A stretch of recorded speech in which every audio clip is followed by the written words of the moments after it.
Halo pemirsa, senang sekali saya Suwiryo bisa hadir menemani Anda hari ini. Bagaimana kabar Anda hari ini? Semoga tetap sehat dan selalu semangat dalam beraktivitas. Seperti yang telah kita dengar bersama tadi, pesan dari Ketua Satuan Tugas Penanganan COVID-19 Bapak Letnan TNI Doni Monardo, Letnan Jenderal TNI Doni Monardo, mari kita libur aman dan nyaman tanpa jalan-jalan, tanpa bepergian, dan tetap di rumah saja. Serta jangan lengah dan lelah untuk disiplin menerapkan protokol kesehatan kapanpun dan dimanapun. Jangan lupa pula untuk mengurangi kegiatan yang berpotensi menimbulkan kerumunan. Nah, tema dialog kita hari ini adalah mutasi virus corona. Bagaimana mengantisipasinya? Yang disiarkan secara langsung dari Media Center Satuan Tugas Penanganan COVID-19, Geraha BNPB Jakarta. Varian baru virus corona yang ditemukan di Inggris diklaim 40 hingga 70% lebih menular. Hal ini disampaikan National Health Service berdasarkan kasus yang terus melesat di Inggris bagian selatan. Nah, sifat virus menyebar melalui manusia, maka upaya antisipasi sedini mungkin patut dilakukan. Sementara ini, pemerintah melarang warga Inggris dan Australia masuk ke Indonesia karena potensi penularan yang sangat cepat. Maka diperlukan respon yang tidak kalah cepat dari kita semua. Seluruh elemen masyarakat harus berperan aktif dan waspada dengan selalu disiplin untuk menerapkan protokol kesehatan. Lalu, sejauh mana mutasi virus itu telah terjadi? Bagaimana kita dapat mengenali gejalanya dan apa saja strategi yang harus ditempuh? Untuk mengetahui kaitan strain COVID-19 terbaru dengan vaksin yang saat ini tengah dalam tahap uji klinis, serta deteksi virus melalui tes PCR, telah hadir sore ini Profesor Bambang Brojonegoro PhD, Menteri Riset dan Teknologi. Selamat sore, Prof. Selamat sore. Bagaimana kabarnya, Prof? Alhamdulillah sehat. Alhamdulillah sehat ya, Prof ya. Terima kasih sudah hadir sore ini, Prof. Dan bagaimana sebaiknya respon masyarakat terkait strain COVID-19 terbaru dan vaksin COVID-19 telah hadir Koordinator Tim Pakar dan Juru Bicara Pemerintah untuk Penanganan COVID-19, Profesor Wiku Adhisa Smito. Selamat sore, Prof. Selamat sore, Mas Wiryo. Sehat ya, Prof ya? Alhamdulillah, Alhamdulillah. sehat. Selamat sore juga. Dan selanjutnya, sebelum memulai perbincangan ini, saya akan perkenalkan juga Profesor Dr. Amin Subandrio, PhD, SPMK. Beliau adalah Guru Besar Ilmu Mikrobiologi, Kepala Lembaga Biologi Molekuler Eijkman. Dan sebelum, selamat sore Prof. Salam sehat ya Prof. Selamat sore, salam sehat selalu. Alhamdulillah. Terima kasih sudah hadir bersama kami di sini Prof. Pendengar, sebelum memulai perbincangan ini, kami juga nanti akan mengajak Anda untuk tetap mengingatkan bahwa protokol kesehatan itu sangat penting karena ini adalah kunci untuk tetap terhindar dari penularan COVID-19. Baik, sebelum kita memasuki nanti akan ada sesi tanya jawab, saya akan memulai dari Profesor Bambang Brojonegoro terlebih dahulu ya untuk memaparkan apa sih upaya yang pemerintah telah lakukan, Prof. Ya, baik, terima kasih. Mungkin saya langsung masuk ke paparan, ya, di mana pertama kali yang tetap harus kita ingat bahwa virus SARS-CoV-2 atau virus COVID-19 ini memang virus yang gampang sekali menular, cepat sekali penyebarannya, sehingga mau tidak mau kita tidak boleh sedikit pun menganggap enteng, apalagi dengan temuan varian dari Inggris, ya, yang tentu saja harus menjadi concern kita semua. Ya. Virus SARS-CoV-2 adalah virus RNA yang tergolong paling besar dalam keluarga virus corona. Jadi keluarga virus corona itu banyak, ya. Beberapa sudah menjadi wabah seperti SARS, kemudian MERS, dan sekarang SARS-CoV-2. Dan kebetulan virus SARS-CoV-2 ini yang paling besar, ya. Dan kemudian yang juga harus diperhatikan, cara penularannya adalah seperti yang kita tahu melalui droplet. Jadi sangat mudah melalui butiran air, ya. yang bisa terjadi kalau kita bicara dan seterusnya. Jadi penularannya antar manusia, ya, dan sangat mudah. Dan kemudian daya tularnya sangat tinggi, 20 kali dibanding SARS, ya. Kalau mungkin ada yang sebagian masih ingat waktu SARS kejadian di tahun 2000-an, ya, sempat membuat beberapa negara juga berhenti kegiatan ekonominya. Yang ini 20 kali, ya. Dan satu lagi, virus ini mudah beradaptasi dengan host. Nah, karena mudah beradaptasi dengan host, ya, dan virus itu hanya bisa hidup kalau ada hostnya. Nah, maka terjadilah mutasi, ya. Mutasi itu terjadi karena adaptasi dari virus itu terhadap host. Dan kemudian proses mutasi dan adaptasi itu terjadi baik dari host ke host, ya, dari orang ke orang, kemudian akhirnya juga lintas etnisitas, ya, dari satu etnis ke etnis lain, dan akhirnya dari satu wilayah ke wilayah lain, ya. Jadi kalau dilihat begitu mudahnya penyebaran ini. Nah, pada saat ini seperti kita tahu sudah disampaikan oleh pihak Inggris mengenai varian baru, ya. Namanya memang mungkin masih terlalu panjang, ya. Jadi varian under investigation 2020-12-01, 1 Desember 2020. Mungkin untuk mudahnya Mas Wiryo, kita sebut saja SARS-CoV-2 yang varian Inggris, ya. Nah, sebenarnya pertama kali varian ini diketemukan di Inggris sudah 20 September, jadi hampir akhir September 2020. Dan per 13 Desember sudah lebih dari 1.100 kasus yang terdeteksi di Inggris Raya, ya.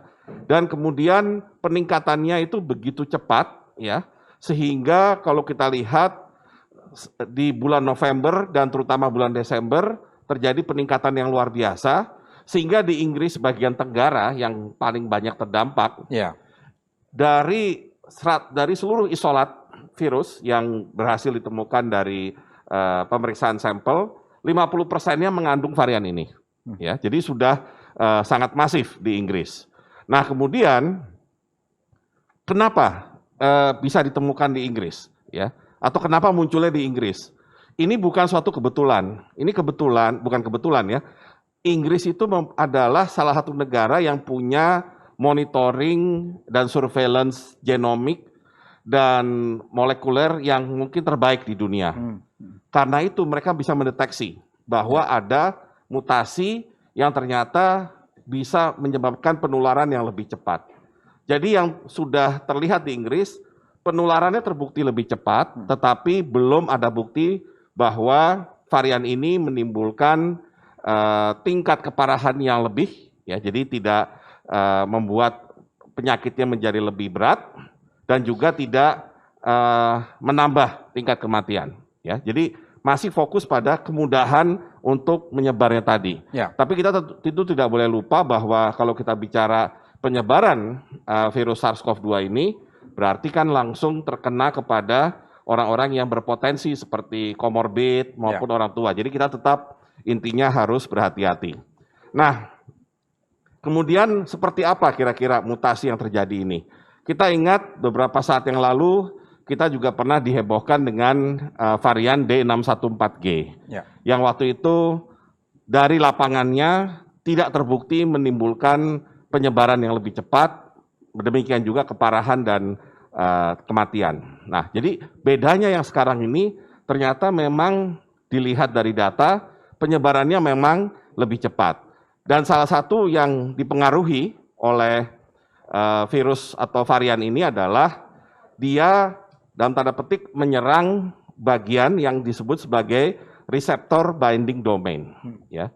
Nah, ini tentunya agak beda karena yang D614G tidak menyerang RBD tersebut. Nah, kemudian selain Inggris ternyata ada kasus yang mirip ditemukan di Afrika Selatan dan Australia, ya. Mirip dalam pengertian tidak sama persis, tidak identik, tetapi punya penularan yang lebih cepat. Dan satu lagi dampak dari adanya varian ini adalah pada pemeriksaan PCR, ya. Jadi mesin PCR itu salah satunya dia mendeteksi gene S, ya, spike. Nah, kalau dia mesin PCR-nya, diagnostiknya menargetkan gene S, maka ada kemungkinan ada gangguan akurasi, ya. dengan adanya varian ini. Ya, boleh dilanjutkan. Ya. Nah, ini saya ingin menunjukkan bahwa varian ini menimbulkan penyebaran lebih cepat. Nah, di Inggris, misalkan kalau kita lihat grafiknya yang sebelah kanan terjadi kenaikan, ya, dan saat ini posisi Inggris R-nya itu lebih dari 1. Artinya kalau satu orang membawa virus, dia akan menyebarkan ke lebih dari 1 orang, ya. Padahal target kita kan harus 1 orang atau tidak ada yang ditularkan. Ya. Jadi terjadi peningkatan, ya. Kemudian data berikutnya bisa disampaikan, lanjut. Ini menunjukkan bahwa di daerah Inggris Tenggara, ya, jadi termasuk London di situ, terjadi peningkatan kasus harian yang jauh lebih cepat dibandingkan kasus nasional se-Inggris. Ya. Jadi memang varian ini yang menyebabkan terjadinya peningkatan kasus harian lebih cepat. Ya, lanjut. Nah, satu lagi juga setelah dilihat sampel-sampel positif, ya, yang terjadi di Inggris di awal bulan Desember, ternyata mayoritas di London bahkan sampai 60% itu sudah mengandung varian tersebut. Jadi memang varian baru ini harus benar-benar diwaspadai. Ya, lanjut. Nah, kita melihat beberapa hari atau beberapa minggu terakhir begitu banyak negara yang mulai membatasi atau melarang ya pergerakan orang dari Inggris ke negaranya. Nah, kemudian ada negara seperti China yang kemudian memberi perlakuan khusus kepada orang dari Inggris yang datang dengan karantina lebih lama, atau Korea yang barangkali sedang mereview bagaimana syarat orang itu bisa keluar dari karantina, khusus terutama yang dari Inggris. Ya, lanjut. Nah, apa implikasinya? Ini kan topik dari talk show kita pada sore hari ini.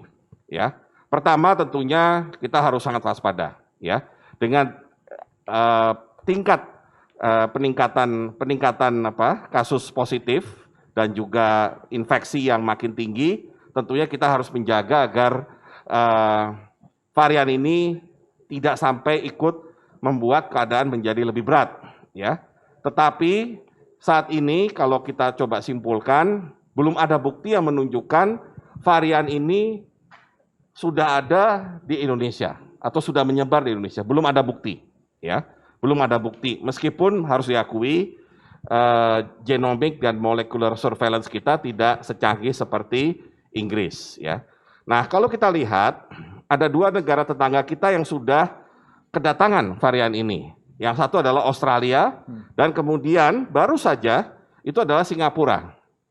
Kasusnya 1 orang, tapi itu artinya kita sudah mulai harus lebih berhati-hati, karena makin dekat dengan kita.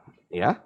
Nah, meskipun saat ini belum ada bukti bahwa varian ini menimbulkan peningkatan keparahan penyakit, namun bukan berarti ini pasti seperti itu, ya. Karena ini masih perlu bukti, informasi dan penelitian lebih lanjut, ya.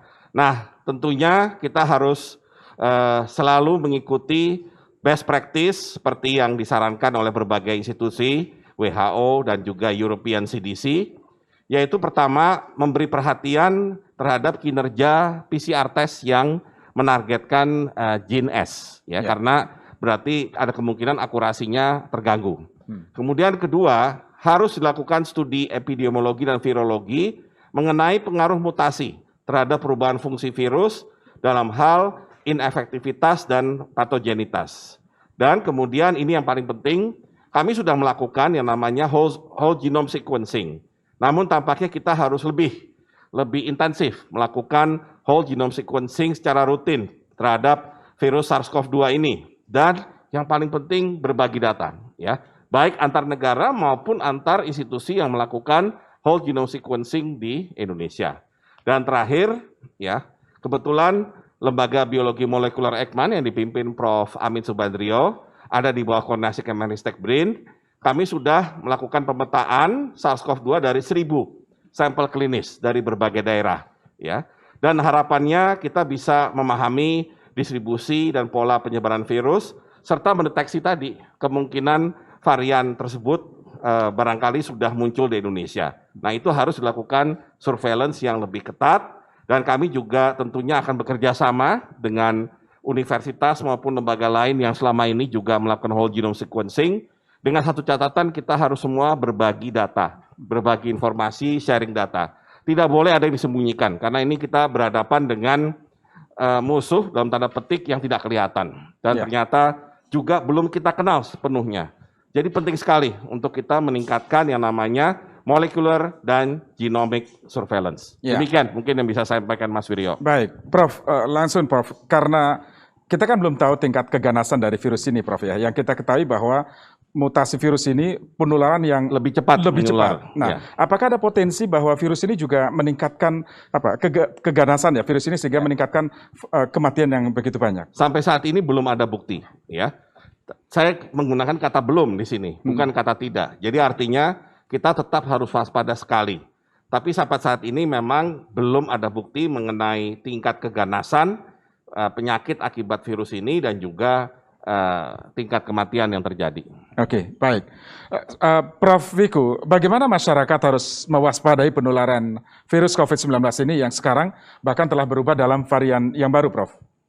Baik, terima kasih Mas Wiryo, para pendengar El Sinta. Jadi pada prinsipnya untuk menghindari penularan seperti ini adalah menjalankan protokol kesehatan. Apapun virusnya, varian yang manapun, selalu kita harus tetap waspada dan selalu menjalankan protokol kesehatan. Karena itu adalah proteksi diri kita yang kita miliki sekarang. Dengan cara kita menjaga jarak, menggunakan masker, mencuci tangan, itu adalah cara yang paling murah, yang efektif kalau dijalankan secara kolektif seluruh masyarakat. Jadi virusnya tidak punya kesempatan untuk menulari kita, karena setiap kali menulari terjadi infeksi, maka di situ potensi terjadi mutasi virus itu sendiri. Jadi kalau kita bisa menjaga supaya tidak terjadi penularan, maka virusnya akan tertekan sehingga tidak melakukan mutasi. Oke, jadi memang kuncinya adalah 3 tadi ya. Jadi memakai masker, mencuci tangan dan menjaga jarak meskipun terkesan biasa, tapi itu justru kunci untuk mencegah penyebaran virus itu ya, Prof ya. Oke, Prof, varian virus yang terus berkembang seperti ini kan, apakah juga akan berpengaruh terhadap herd immunity atau kekebalan komunitas atas wabah ini, Prof? Ya, jadi virusnya virus corona dan tentunya untuk menciptakan herd immunity terhadap penyakit tertentu, maka perlu jumlah orang yang memiliki kekebalan. Timbulnya kekebalan bisa saja karena tertular kemudian sembuh, atau bisa juga melalui upaya vaksinasi. Tentunya vaksinasi yang efektif cocok terhadap virus yang beredar. Selama virus yang beredar tidak berubah secara drastis dalam rangka penularannya, maka itu akan bisa menciptakan herd immunity terhadap virus spesifik tersebut. Oke, baik. Prof. Bambang, apakah ada gejala khusus ketika menginfeksi tubuh dibandingkan dengan varian virus sebelum bermutasi? Ya, mungkin sebelum menjawab tadi ada satu poin penting yang belum saya sampaikan. Jadi meskipun varian dari Inggris ini menyerang namanya reseptor binding domain, yang sangat penting dalam pengembangan vaksin atau efektivitas vaksin, tapi paling tidak meskipun yang diserang ada RBD, tapi RBD-nya sendiri tidak akan terganggu struktur maupun antigenisitasnya. Jadi artinya vaksin masih tetap efektif meskipun ada varian baru ini. Ini pesan penting yang perlu kami sampaikan. Nah, kalau mengenai tadi gejala penyakit, masalahnya sekarang adalah tingkat penularan yang cepat, ya. Dan tingkat penularan yang cepat ini jangan kita lihat dari segi penyakitnya saja, tapi bahwa orang yang kena, meskipun itu OTG, ya, tapi dia tertular, maka kalau varian itu yang dia dapatkan, misalkan, maka dengan cepat sekali akan menular ke orang lain. Kalau dengan R di atas 1, kan berarti misalkan satu anak muda bisa menulari lebih dari 1 orang. Nah, bisa saja menulari anak muda lain yang barangkali juga OTG juga, tapi bisa menulari orang tua atau menulari orang yang komorbid. Jadi kita harus melihat bahayanya justru di situ, dengan penularan yang lebih cepat dan lebih mudah. Ya, Prof, apakah munculnya varian baru ini juga berpengaruh terhadap kondisi geografis suatu wilayah, Prof? Misalnya perbedaan dengan negara yang beriklim tropis dan subtropis, Prof? Ya, ini mungkin Prof. Amin nanti bisa menjawab, tapi pandangan saya kita jangan terlalu mudah ya, terbawa dengan pendapat atau hipotesa bahwa yang iklimnya lebih hangat seperti kita, tropis maupun subtropis itu akan lebih imun lah, lebih tahan terhadap virus COVID dibandingkan yang dingin, ya. Artinya poinnya Prof. Wiku tadi bahwa virus ini gampang bermutasi. Jadi artinya kita harus selalu mengantisipasi mutasi ini akan selalu terjadi. Kasus D614G itu pun kita lihat awalnya kan kita mendapatkan info itu dari Malaysia, ya, meskipun tidak menimbulkan atau tidak terbukti lebih gampang menular maupun lebih ganas. Iya, Prof. Amin, bagaimana peluang dari mutasi virus ini yang kemudian mungkin bisa berpengaruh terhadap rencana vaksinasi yang akan kita lakukan, Prof. Amin? Terima kasih, Mas Wiryo. Jadi intinya adalah virus corona ini memang mudah mutasi, sebagaimana virus-virus lain. Ya. Setiap kali dia bereplikasi, setiap kali dia memperbanyak diri, terjadi mutasi secara acak, ya, secara random. Dan kemudian terjadi proses seleksi. Kalau virusnya mutasi kemudian tambah buruk buat dia akan mati. Tapi kalau dia mengalami mutasi yang menyebabkan dia lebih fit terhadap lingkungannya, dia survive. Jadi kita lihat makin lama kalau dia mutasi untuk adaptasi, makin baik karena ada proses seleksi. Ya. Nah, dikaitkan dengan vaksinasi, tadi sudah disampaikan oleh Pak Menteri bahwa sejauh ini, sebelum ini ya, mutasi itu terjadi di protein S tapi bukan di reseptor binding domain. Jadi bukan di bagian ujung sekali yang menempel pada sel manusia. Nah, pada mutasi yang baru ini memang sudah mulai terjadi mutasi di RBD, tapi hanya beberapa poin, dan itu belum sampai mengubah struktur maupun sifat antigennya, sehingga sejauh ini belum mengganggu kinerja vaksin. Kemudian tadi ada pertanyaan tentang geografis. Betul. Saya jawab sekalian. Sebenarnya situasi saat ini sudah menjawab pertanyaan itu. Karena terjadi di Inggris yang dingin saat ini, dan sekarang sudah ada di Australia yang saat ini musim panas, dan ada di Singapura yang tidak berbeda dengan Indonesia.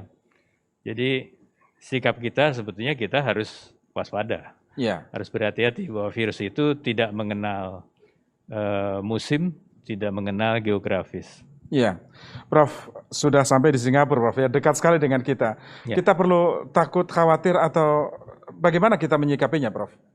Ya, intinya kita berhati-hati, bukan terus panik, ya, terlalu khawatir. Nah, kehadiran itu harus diterjemahkan menjadi upaya kita untuk meningkatkan kemampuan untuk satu, mendeteksi, yang kedua tentu merespons, dan yang ketiga mencegah jangan sampai dia masuk ke Indonesia dengan mudah. Ya, memang tidak terlalu mudah sih untuk mendeteksi itu karena pintu kita terlalu banyak juga. Iya, baik. Prof, kita tahu bahwa kita kan sedang mengembangkan vaksin merah putih ya, Prof. Progresnya bagaimana, Prof? Saat ini dalam persentase mungkin saya bisa cerita sekitar 60% dari proses laboratoriumnya. Dan insya Allah sesuai dengan jadwal yang sudah dibuat, bulan Maret 2021 kami sudah bisa memberikan bibit vaksinnya ke industri, dalam hal ini Bio Farma, untuk dilanjutkan ke uji selanjutnya, uji preklinik, uji klinik 1, 2, dan 3. Sejauh ini progresnya on the track ya, Prof ya? Sejauh ini masih on the track ya. Baik.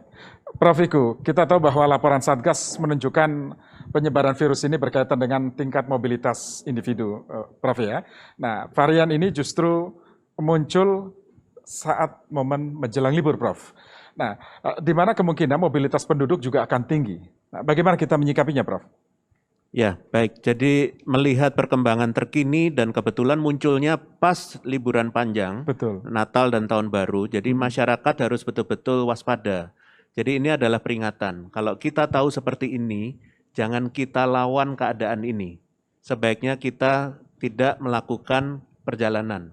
Kita menghindari mobilitas penduduk. Karena mobilitas penduduk itu akan meningkatkan kemungkinan virus itu untuk menular. seandainya virus itu sudah ada di daerah Asia, dengan mobilitas penduduk antar negara berpotensi untuk masuk ke Indonesia. Begitu juga sebaliknya. Di dalam Indonesia pun juga kita harus membatasi mobilitas penduduk. Lebih baik kita tinggal di rumah saja, liburan dengan aman dan nyaman, tanpa harus melakukan jalan-jalan dan seterusnya, yang menimbulkan potensi penularan. Karena kalau kita melakukan perjalanan dan mobilitas, itu memberi kesempatan kepada virus itu untuk menular. Apalagi kalau virus varian baru ini, maka potensi menularnya menjadi lebih tinggi. Demikian. Jadi sebaiknya menahan diri ya Prof ya. Tidak harus bepergian keluar, liburan keluar jika itu membahayakan, apalagi di tengah pandemi seperti sekarang, Prof ya. Ya, jadi betul-betul kita harus bisa menahan diri, waspada, menjadi orang yang bertanggung jawab, karena jangan sampai kita menulari orang lain. Betul. Prof, jika penyebaran tidak terbendung seperti sekarang ini, Prof, kemungkinan efek yang akan ditimbulkan nantinya itu seperti apa, Prof? Apabila tidak terbendung, apalagi di dalam musim liburan panjang seperti ini, kita sudah pengalaman 3 kali, selalu setelah liburan panjang kasusnya naik 50-100%. Maka kalau kita nggak belajar dan sekarang adalah yang keempat, maka kita akan mendapatkan kasus yang jumlahnya sangat tinggi. Ini sangat berbahaya dan tidak bisa ditolerir. Prof, hari ini saya mendapatkan kabar jika angka positif COVID hari ini hariannya sudah mencapai di angka 7.000 lebih, Prof. Ya, betul. 7.199 pada hari ini. Artinya kita perlu waspada, perlu khawatir, waspada ditingkatkan, atau bagaimana, Prof? Sangat. Sejak bulan November sampai dengan Desember ini, terjadi peningkatan kasus yang begitu besar, kasus aktif. Dari sekitar 54.000 pada awal bulan November, sekarang sudah 110.000. Jadi sudah 100% peningkatannya dalam waktu hanya kurang dari 2 bulan. Ini adalah alarm yang sangat penting. Jangan pernah menganggap remeh atas virus ini, Prof ya. Setiap kali kenaikan kasus itu artinya nyawa. Baik, Prof Bambang, kita tahu bahwa ketika vaksin itu tiba di Indonesia dan Januari akan disuntikan, maka masyarakat sangat bersukacita menyambut ini. Nah Prof, dengan efektivitas vaksin terhadap strain virus COVID-19 terbaru ini, kira-kira seperti apa Prof dampaknya, Prof? Tadi sudah dibahas ya, baik oleh saya maupun oleh Prof Amin, bahwa paling tidak sampai mutasi yang terjadi di Inggris ini, belum ada bukti bahwa strain ini atau varian ini bisa mengganggu efektivitas dari vaksin. Jadi pengembangan vaksin tetap on track. Ya. Tetapi kita jangan lupa bahwa virus SARS-CoV-2 ini, yang tadi saya awal katakan, ini bagian dari keluarga besar virus corona. Atau ya sangat dekat juga dengan virus flu. Nah khusus untuk flu saat ini, vaksinnya itu harus di-update atau harus diganti setiap 2 atau 3 tahun karena mutasi. Ya. Jadi artinya meskipun sampai saat ini mutasi itu tidak mengganggu pengembangan vaksin, tetapi kita tetap harus melakukan surveillance yang tadi, ya, sehingga kita tahu suatu saat apakah ketika terjadi mutasi baru sehingga virusnya berubah karakternya, barangkali juga perlu dilakukan modifikasi terhadap vaksinnya. Karena itu memang vaksin yang datang awal ini sangat perlu untuk kita mulai segera menangani pandemi ini dengan lebih baik. Tetapi yang paling penting, kita belum tahu persis nanti berapa lama daya tahan tubuh yang ditimbulkan oleh vaksin itu akan bertahan di tubuh kita, ya, sehingga masih ada kemungkinan program vaksinasi kembali, apakah tahun depan misalkan atau 2 tahun berikutnya. Nah, kemudian kita juga harus perhatikan bagaimana mutasi yang terjadi dengan virus SARS-CoV-2 itu sendiri. Ya, Prof, apakah mutasi virus COVID ini juga dipelajari oleh Eijkman? Diteliti oleh Eijkman?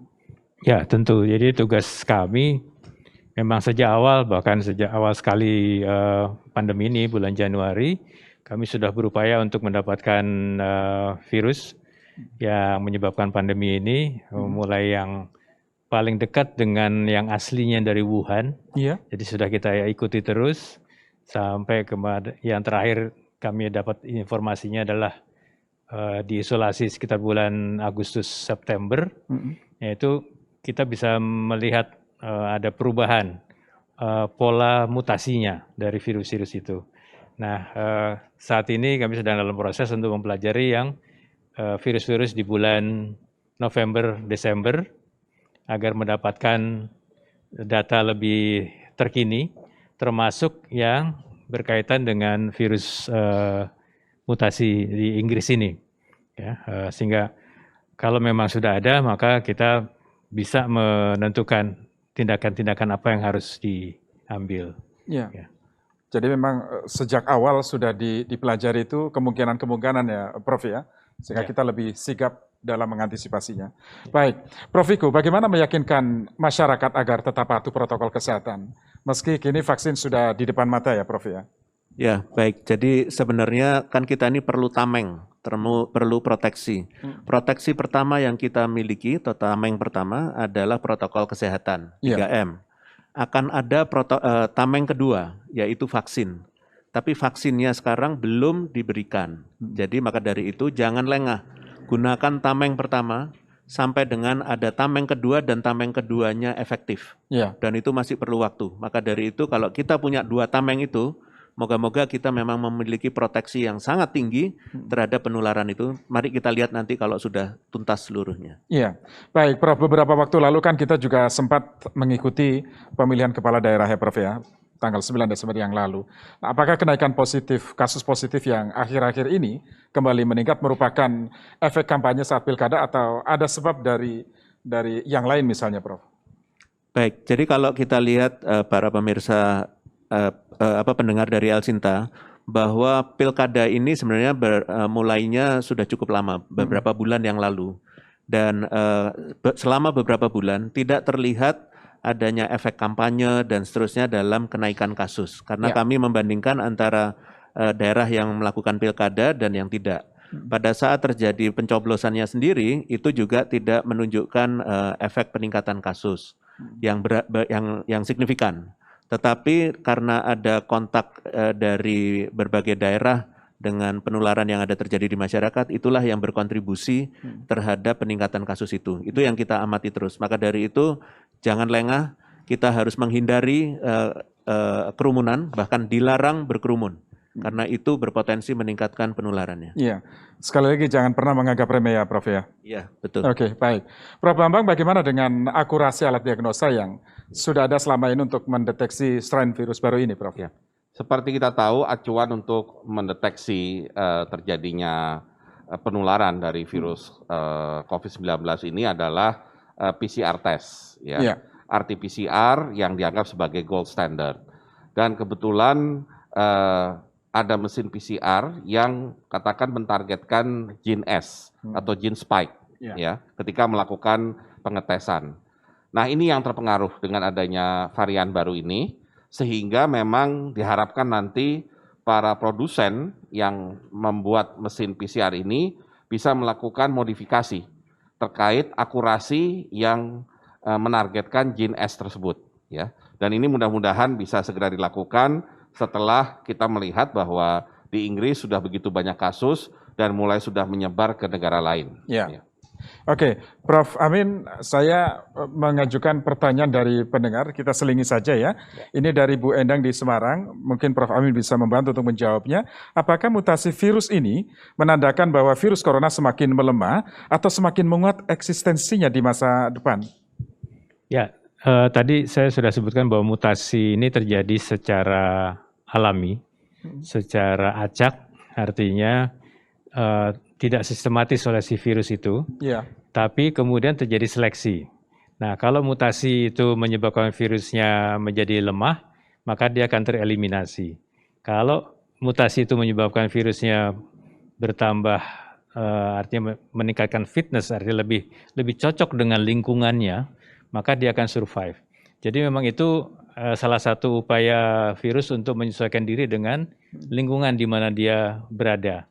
Ya, jadi otomatis mutasi-mutasi kalau terjadi terus makin lama akan menyebabkan si virus itu semakin fit sebetulnya. Ya, tidak harus semakin ganas, tapi dia semakin fit, artinya semakin sesuai dengan lingkungannya. Iya. Ya. Baik, saya lanjut pertanyaan Pak Nando di Palembang, Sumatera Selatan. Apakah varian baru virus corona butuh obat dan vaksin yang berbeda dibandingkan dengan obat dan vaksin yang ada saat ini, Prof? Ya, karena tadi sudah kita bahas varian baru ini baru diketahui meningkatkan penularannya, kecepatan penularan, tapi belum ada bukti bahwa dia menyebabkan morbiditasnya meningkat, artinya secara klinis keadaannya lebih berat atau lebih sulit diobati, ya, atau lebih cepat menyebabkan kematian, itu belum ada, belum ada buktinya. Termasuk tadi sudah disampaikan juga oleh Pak Menteri bahwa walaupun RBD-nya sudah dipengaruhi oleh mutasi, tetapi belum sampai ada perubahan struktur sehingga vaksin yang sudah dikembangkan selama ini itu masih bisa efektif, ya. Iya, baik. Prof Wiku, pandemi ini kan memberikan kita banyak sekali pelajaran berharga, Prof, ya, selama 10 bulan terakhir ini. Semua elemen masyarakat dipacu untuk mengambil langkah efisien. Namun belum ada tanda-tanda penurunan kasus positif COVID. Bahkan ditemukan strain baru yang membuat kita deg-degan nih, Prof. Nah, apa yang terjadi saat ini, Prof? Apakah kita juga sudah dalam tahap lelah dalam menghadapi pandemi ini, Prof? Ya, baik. Jadi sebenarnya kalau kasusnya tetap meningkat atau tidak terkendali sementara waktu, itu menunjukkan bahwa kedisiplinan masyarakatnya belum tinggi. Ya. Jadi kita harus meningkatkan kedisiplinan masyarakat dalam menjalankan protokol kesehatan setiap saat. Ya. Dan kalau kita bisa melakukan itu, maka kasusnya turun. Maka mari kita sama-sama membuktikan bahwa kita bisa. Ini sudah 10 bulan, kita nggak tahu kapan selesainya, maka hanya bangsa yang tangguh yang bisa membuktikan bahwa kita bisa menghadapi ini. Kita sudah punya protokol kesehatan, mari kita lakukan itu, dan mari kita tunjukkan ke semua, termasuk ke dunia, bahwa bangsa Indonesia adalah bangsa yang tangguh, bisa menjalankan secara kolektif, karena kita ingin melindungi seluruh masyarakat Indonesia. Baik, saya sampaikan kembali pertanyaan dari Mary Ismail. Masalah vaksinasi apakah menjadi kewajiban bagi rakyat Indonesia divaksin? Karena ada beberapa orang yang meragukan ini. Bagaimana menyikapi persoalan ini? Apakah ada penjelasan yang lebih konkret? Saya mungkin Pak Profesor Bambang Brojonegoro untuk menanggapi, silakan, Prof. Ya, vaksinasi ini mohon dilihat bukan hanya keselamatan atau kesehatan individu. Ya, jadi bukan karena saya ingin sehat maka saya ingin divaksin, ya, sehingga orang lain yang merasa cukup kuat badannya merasa tidak perlu divaksin. Iya. Vaksinasi ini dilakukan karena kita ingin menangani pandemi ini lebih baik. Kita butuh yang namanya herd immunity atau kekebalan massal. Kekebalan massal itu baru bisa terjadi kalau kita melakukan vaksinasi 2/3 dari jumlah penduduk kita. Berarti sekitar 180 juta. Ya. Itu yang sudah disampaikan Presiden bahwa vaksinasi gratis untuk 180 juta. Kenapa? Karena ini target adalah herd immunity. Jadi kita tidak bicara mengenai kesehatan orang per orang. Kita bicara mengenai kesehatan kolektif, kesehatan komunitas, ya, kesehatan masyarakat. Ini public health, bukan private health, ya. Jadi mohon dicermati bahwa pemerintah tentunya akan memilih vaksin yang terbaik, melakukan program vaksinasi juga dengan secara sistematis, secara cepat, supaya kalau herd immunity tercapai, maka semua dari kita itu akan merasakan dampak bahwa COVID-19 akhirnya bisa tertangani dengan baik, ya, dan tidak perlu deg-degan atau tidak perlu khawatir seperti yang sekarang, meskipun tetap harus menjaga protokol kesehatan. Iya, baik.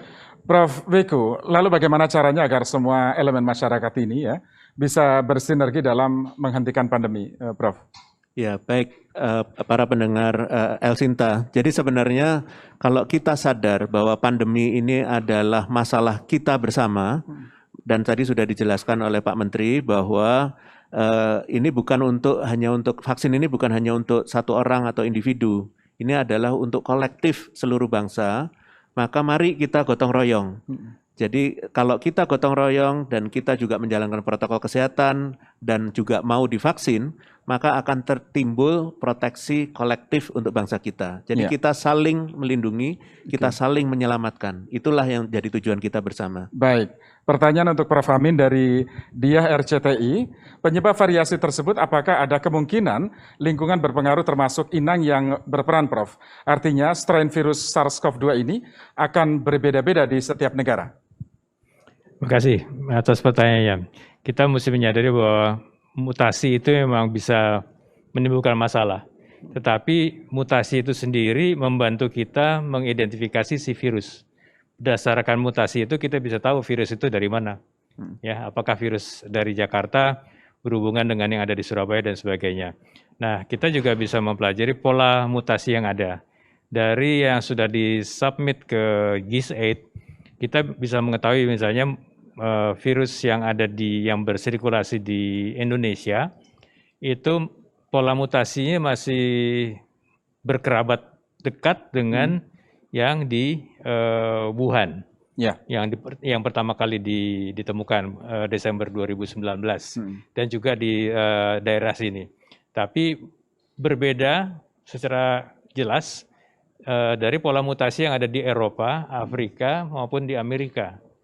Ya, nah, jadi dari pola mutasi itu juga nanti itu kan semua berdasarkan molekular epidemiologi.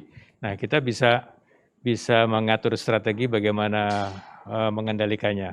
Kemudian tadi dipertanyakan apakah dipengaruhi oleh hostnya dan sebagainya. Tentu saja karena survival dari virus itu sangat dipengaruhi oleh lingkungannya. Jadi kalau ada host yang secara genetik misalnya dia lebih rentan terhadap virus ini, maka dia akan lebih mudah. Tapi kalau yang lebih kuat imunnya, seleksi terhadap si virus itu menjadi lebih strict kan. Nah, jadi sebetulnya virus yang bisa lolos dari orang-orang yang lebih kebal, itu adalah virus yang kuat. Ya. Nah, itu bisa mempengaruhi. Jadi dengan mempelajari pola resistensi virusnya dan juga ini yang sedang akan kita mulai juga mempelajari latar belakang genetik orang-orang, terutama orang Indonesia. Nah, kita bisa mengetahui orang-orang yang mana saja dengan latar belakang genetik mana saja atau etnis mana saja yang lebih rentan terhadap infeksi ini. Baik. Mudah-mudahan jawabannya membantu ya untuk jawaban dari pertanyaan dari teman RCTI. Oke. Terakhir Prof. Bambang, imbauan untuk masyarakat masyarakat Indonesia dalam menghadapi pandemi, khususnya libur panjang dan Natal serta akhir tahun baru ini, Prof. Kebetulan ada barangkali rumus sederhana yang bisa dipahami masyarakat, yaitu tingkat infeksi itu sama dengan jumlah virus yang menyerang kita dibagi dengan daya tahan tubuh kita atau imun kita. Nah, kalau melihat rumus tersebut, berarti kalau kita tidak ingin terinfeksi, kita berharap agar virus yang menyerang kita itu virus yang lemah, atau kita bisa menangkal virusnya. Atau kalau kita terkena virus, kita punya imun atau daya tahan tubuh yang kuat.